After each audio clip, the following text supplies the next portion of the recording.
really still don't think Erica Jane knew anything. So I feel like, I mean, she didn't know what Tom was doing. So I'm like an Erica enthusiast, which y'all hate me for that.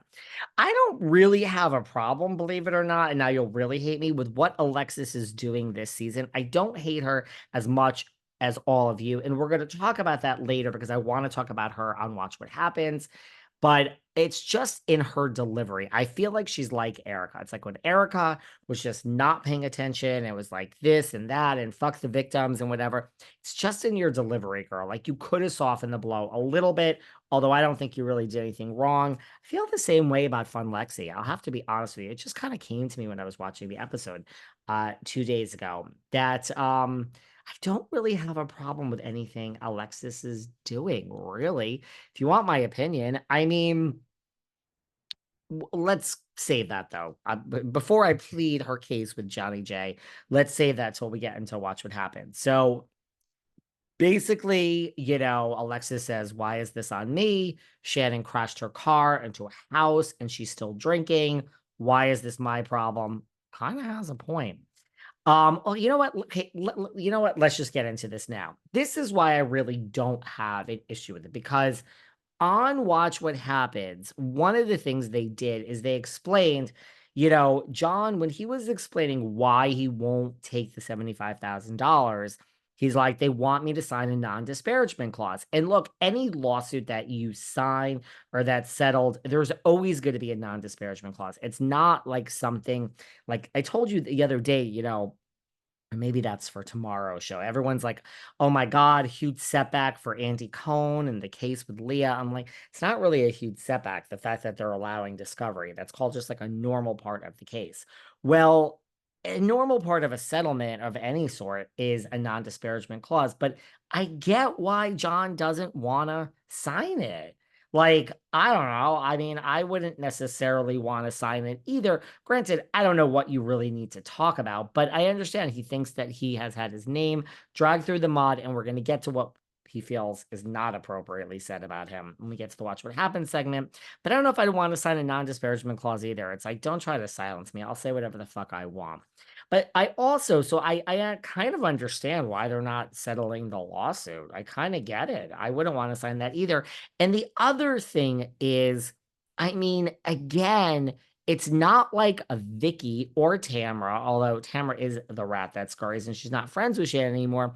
But it's not like the Trace Amigos. It's not like Vicky or Tamra are dating Johnny J. Alexis is, and she was never friends with Shannon. So I really don't have a problem with her dating John. I really actually think they're in love. It doesn't mean it's going to work out because we have Teresa and Louis in love, and that ain't going to last forever. I mean, we all know that. They really are in love, but I mean, Teresa and Louis are not going to last, right? Like, you all know that, right? At least I hope you guys know that. There you go. So I really don't have a problem with Fun Lexi, to be honest with you, or Johnny J. And there's a lot of points he made on Watch What Happens. Like I kind of was like into. So Shannon is, but she is upset and she's crying and she feels very stupid. We have the flashbacks to all the times he told her he loved her. Okay, well, I don't know. I don't think you meant that when you said it, Johnny J. So there's a strike against you again. See, everyone's happy with me again. And now we have a thing where we are going on the class trip, the cast trip, and Tamra is now meddling in this again. She's talking to Alexis.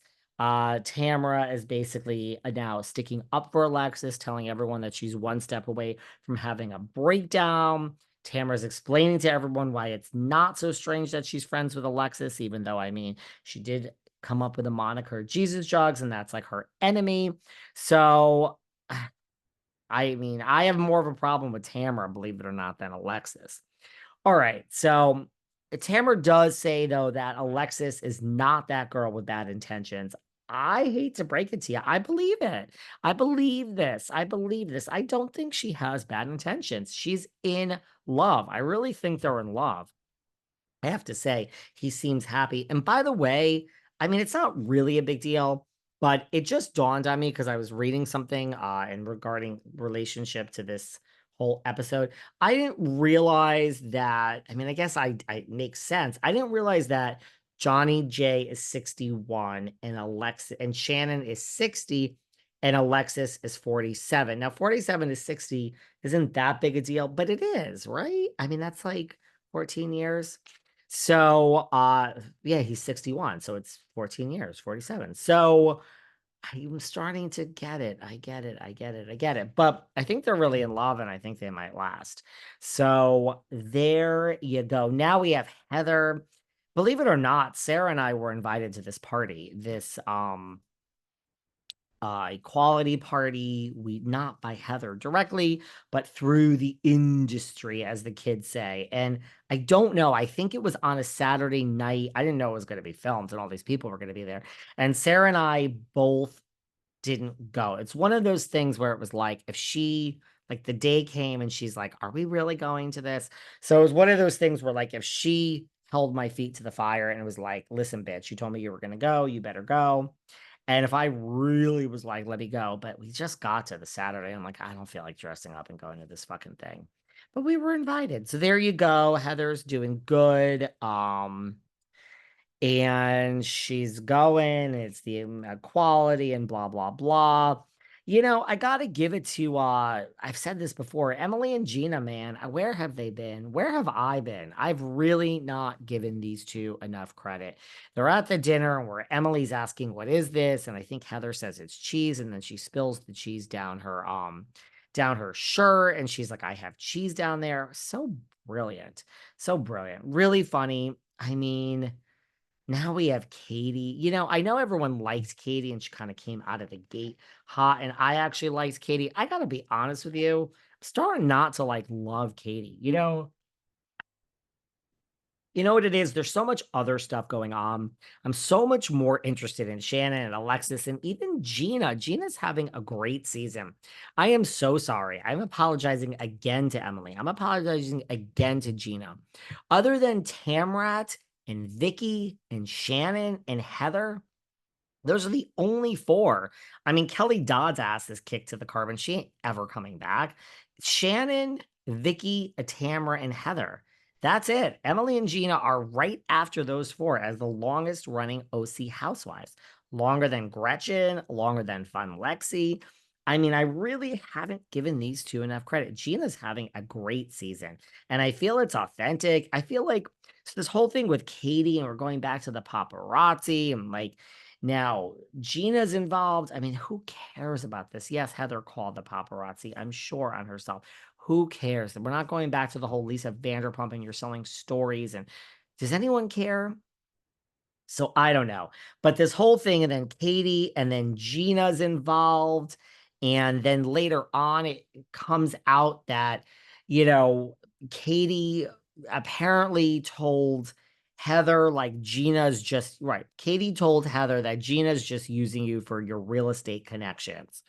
And Heather and Gina's like, what real estate connections? I mean, Dubrow buys a lot of real estate. It turns out it's the Altman brothers. We know Nick works there. I mean, Heather and Terry have bought so many houses through the Altman brothers that they basically run the firm.